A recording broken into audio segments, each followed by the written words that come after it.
নমস্কার, কেমন আছেন সবাই? ঋতুশ্রীর আরও একটা ব্লগে আপনাদেরকে অনেক স্বাগত।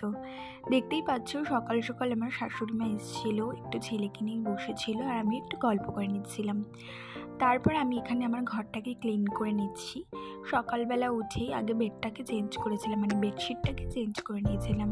তোমরা তো জানোই আমার ঘরে ছোট বেবি আছে, তার জন্য বেডশিটটা খুব বেশি দিন আমি রাখি না, কয়েকদিন পরপরই আমি ওটা চেঞ্জ করে নিই।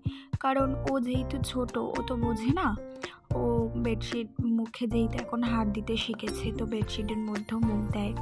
তো আমার মনে হয় বেডশিটটা কয়েকদিন পর চেঞ্জ করাই ভালো।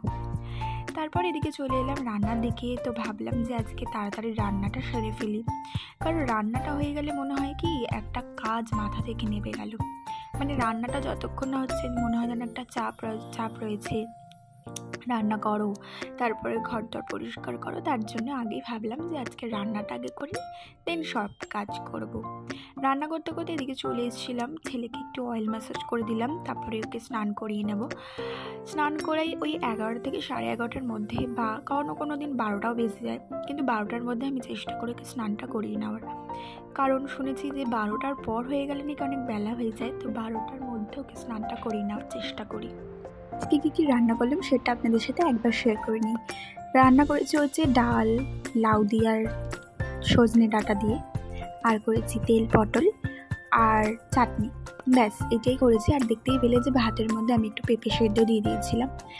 তারপরে এখানে ঘর দর মুছিয়ে নিয়ে কাজ প্রায় শেষের পথে, স্নান করে নেব। আর আমি কটা দিন পুজো দিতে পারবো না, আমার একটু প্রবলেম আছে, তো তারপর আমি এখানে রান্নাঘরটা মুছিয়ে নিচ্ছি খুব ভালো করে।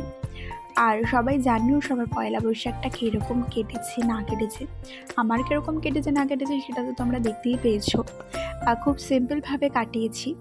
তো তোমাদের সাথে আরও একটা জিনিস শেয়ার করা আছে, যেটা হচ্ছে আমার ছেলের অন্নপ্রাশনের ডেটটা ফাইনালাইজড হয়ে গেছে, কিন্তু ডেটটা আমি এখন জানাচ্ছি না। কিন্তু আরও ভালো ভালো ব্লগ আসতে চলেছে, তোমরা আমার ব্লগটাকে পুরো কন্টিনিউ দেখো, তাহলে জানতে পারবে। দেখো আমার এখানে ঝাড় দিয়ে ঘর মোছা হয়ে যাচ্ছে, মানে রান্নাঘরটা ঝাড় দিয়ে মুছে নিচ্ছি। আমি না রান্নাঘরটা পরে মুছি, কেন বলো তো, ওই রান্না করলে রান্নাঘরটা সেই নোংরাই হয়, তারপরে শুধু ঝাড় দিলে না আমি ঠিক স্যাটিসফাই হই না। তাই রান্না টান্না করে সব মোছা পরিষ্কার করে তারপরে আমি এখানে ঘরটা ঝাড় দিয়ে নিয়ে মুছিয়ে নিই।